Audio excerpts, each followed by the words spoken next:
And I was ready to meet her, and she came and she told me her story. And her name is Natasha Prince. She's from the UK. Look her up. Google is your friend. Yeah. Natasha Prince has been on the cover of Vogue, Elle, done diesel jeans campaigns, all kinds of shit. And she was in her youth, around 2004. She's only around 30 years old now, so you can do the math. She was poised to become that ultra-successful 30-year-old model, and a guy named David Blaine allegedly drugged and raped her and took that all away from her, and she could never be what she wanted to be in life. And she came to see me, and she told me her story. And let me just give you a little bit. She's in the UK. I'm reading directly from the story on the Daily Beast. The next day after work, her name's Natasha Prince, said she received a text from Blaine inviting her over to his friend's place for drinks. When she demurred, given the time and her early call the next morning, he offered to send a car. I thought, well, okay, he must really like me, said Prince. It wasn't too far to drive. It was in Chelsea. We pulled up to this mansion. There were electronic gates, and it really intimidated me. It was like an embassy with 20 or 30 rooms, and I took an elevator up to the third or fourth floor. Blaine met her at the door and ushered her into a small living room. Prince said, where another couple with cocktails were standing in the doorway to the terrace, wrapped in conversation. At no point during her time there did either one of them acknowledge her or seem aware of her interactions with Blaine, Prince claims.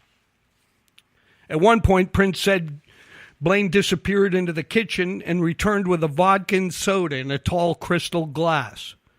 I had a high tolerance, but that week I was working and decided not to drink, Prince said. But I decided to have that one drink that night. It wasn't strong. It tasted mostly like soda. After 20 minutes of superficial conversation, Prince claims Blaine asked to show her something in the adjacent bedroom. I remember carrying my drink because I assumed we were coming back, she said. I guess I thought we might look at a view or something.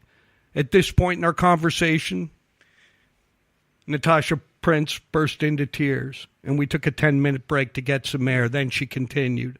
I followed him, and we went into the bedroom, and it's dark. I told him right away when he texted me that I was working tomorrow.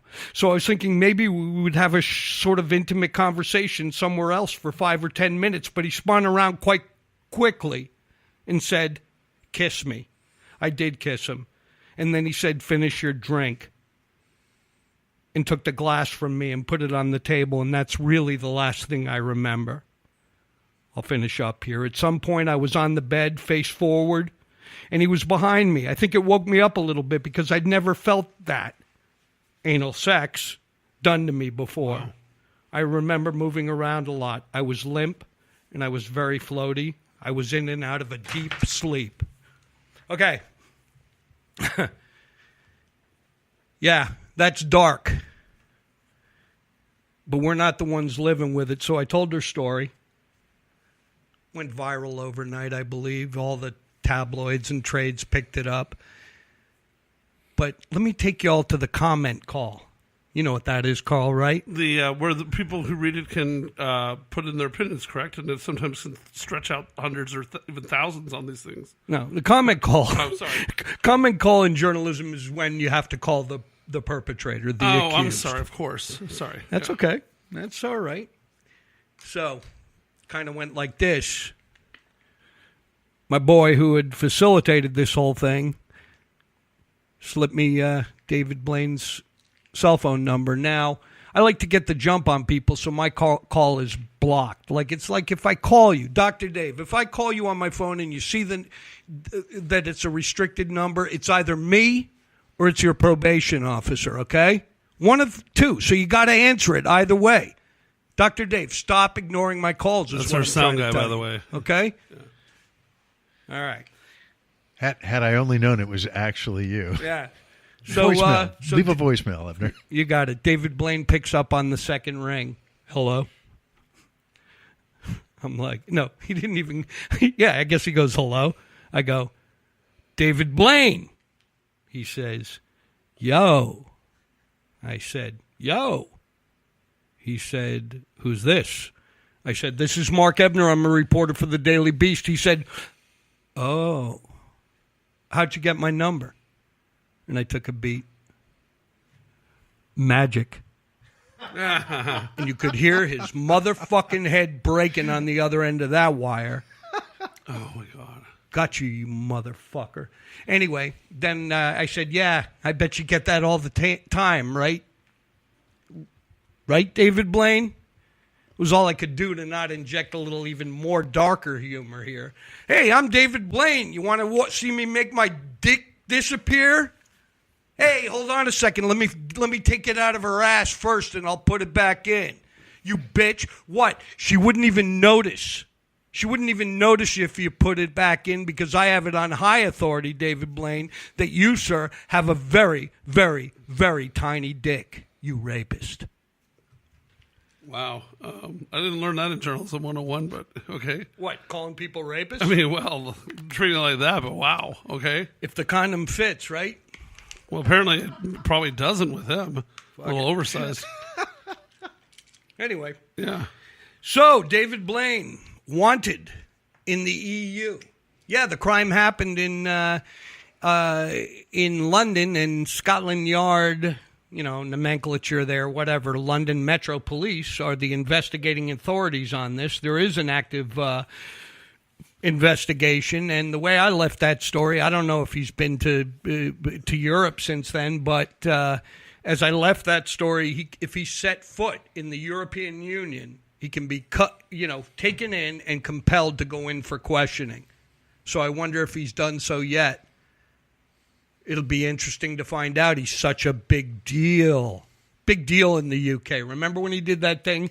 I don't know. He was hanging over the Thames River in a box, and he existed on water for 45 days. What is that? That's not magic. It's just hanging out, as far as I'm concerned. Eat a handful of mushrooms, and I can hang out for 45 days in a box over the Thames River. He's not even that good. And he has a small dick, and he's an alleged rapist. So let's jump off that. These are the opinions of Mark Ebner, by the way. Uh-huh. Okay. Not necessarily Radio Titans. I threw an alleged in there. Okay. Anyway, this is The Gray Zone. I'm Mark Ebner. I don't know. How about if I take you way back? Let's go back in the Wayback Machine. Kind of like how Sure. I got that story. You remember when it's another David? Oh, first of all, I just wanted to. I need to think about this before I actually become that rape guy. You know, the guy who writes about rape all the time. Oh, okay. You know what I mean? Let me open it up. What do you think? Should I do the Lord's work? Should I do a book on this?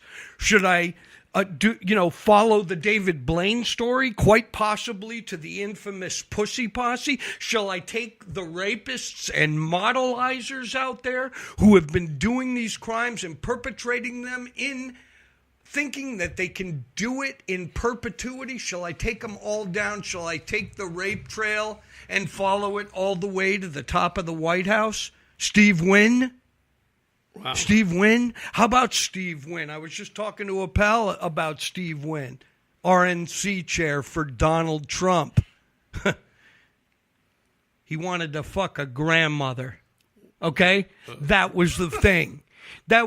Steve Wynn, the blind prophet with retinitis pigmentosa, the guy who designed the Shadow Hills golf course to suit his vision or lack thereof, is now fired from the company that he created, and he ain't getting a dime. I mean, it's so beautiful the way this has backfired on Steve Wynn, okay? Mainly because he raped a grandmother. You know, I mean, let's call a spade a shovel, shall we, Shirley? I mean, for God's sakes, he hears that one of the waitresses in one of his casinos is about to become a grandmother, so he coerces her into sex, allegedly, because he'd never fucked a grandmother. Yeah. There's the guy. There's the RNC chair. Oh, man. I want to follow this all the way up to the top. It's family values right there. Yeah. And So how did you find this one? Needless to say, there's a book in the works. In fact, there's two. Yeah. We'll be talking about those two items on the Gray Zone as well. Let's go way back. David Carradine, Kung Fu guy. Oh, boy, this is a good one. Yeah. Remember Kill Bill? I mean, Quentin Tarantino, speaking of Me Too-ism, right? Quentin resurrected that man's career with Kill Bill. Am I not mistaken? Well, it didn't resurrect it for long because he got himself in a little bit of a pickle, which I'm sure you're dealing with. Well, I mean, this guy... listen, less of a pickle, more of a stranglehold, so to speak. Yeah, well, listen, far be it... I think he was strangle-holding his pickle, which led into the... Far be it from me, to judge someone about their sexual proclivities. But, yeah, the truth is he enjoyed experimenting with autoerotic asphyxiation. His own wife, I think her name was Marina at the time, she explained it to me, and she'd be like, people would come over to the house, they'd say, "Where's David?" And he'd say, "Oh, he's downstairs in the basement tying himself up." So, yeah, I mean, that's what he liked to do. No judgment there, no harm, no foul. He's not hurting anybody. He's just doing his thing, intensifying and heightening the pleasure of his orgasm, by choking himself out. No victims there. He's having a ball, whatever. He makes his way to Thailand. He's doing they don't even make B movies in Thailand. They make Z movies there. Exactly. But you can imagine, he's a star. He's that Kung Fu guy. In Thailand, he's a national hero. You see what I'm saying? So he shows up at the hotel, and he winds up dead. Simple as that, with a rope around his neck. A rope. Yeah, that's putting it mildly. Had some apparatus there with the rope. I mean, the knot work that went into this was incredible. They had part of the rope was tied around his genitals. The other part of it was tied around his neck. He had devised a pulley system where if he raised his arms up, he'd castrate himself. Oh my God. And if he pulled his arms down, he would choke himself out. So this guy had some interest. I mean, was he a Boy Scout? I mean, where did he learn this knot work? I mean, that's amazing. But they found him dead in a hotel room. Here's the thing. Something smelled fishy, so first thing I did was get Maxim magazine to commission me to jump on a plane to Bangkok. 14 hours later, I'm in my little tuk-tuk. No, they wouldn't like it if I called it a tuk-tuk, but whatever it was. I'm rambling to the 5-star hotel, the very hotel that David Carradine stayed at while he was making the movie that he was making there in Bangkok. And it was a 5-star hotel. It was called the Night Alert Park Hotel. And I go in, I check in, and the first thing I want to do is I want to see the room I want to see the room where he was killed. I want to see the crime scene. So I leave my room, I go up the elevator one flight, I walk down to where his room was, and get this. Poof. It's gone. They had disappeared the entire room. I'm talking about not only did they, there was no door, there was nothing. It had vanished. They drywalled right over it. Holy shit. And I don't know if that's a Buddhist thing. Dave, I mean, what is that? Do Buddhists have a weird thing about death and they have to kind of destroy the evidence? Yeah, I think this is more the tourism bureau than the Buddhists. Indeed. Or it sounds like kind of mob related, just cover up. It sounds like a fucking cover up, does it not? Yeah. Yeah, well, I don't think the good Buddha was into that. So I'm like, where's the room? Okay, so I go into my room because all the rooms are the same, 5-star or not. I had the same digs. And I walk into my room and I see, I go to the closet, and I'm 5'6" on a good day. Okay, David Carradine, what, 6'4", 6'5", tall guy. Yeah, he was a tall guy. Let me tell you, I couldn't even get in that closet crouching. So, because they had tried to say that he had hung himself from the clothes rack in this closet and positioned him to look like he was falling out of the closet, the man could not have fit in that closet because me, little guy here, at 5'6", could not fit in. To top that off, I reached up, I grabbed the bar, the clothes rack. It was cheap aluminum. I could snap it in my fingers. And I was like, that would not sustain the weight of a fly. Something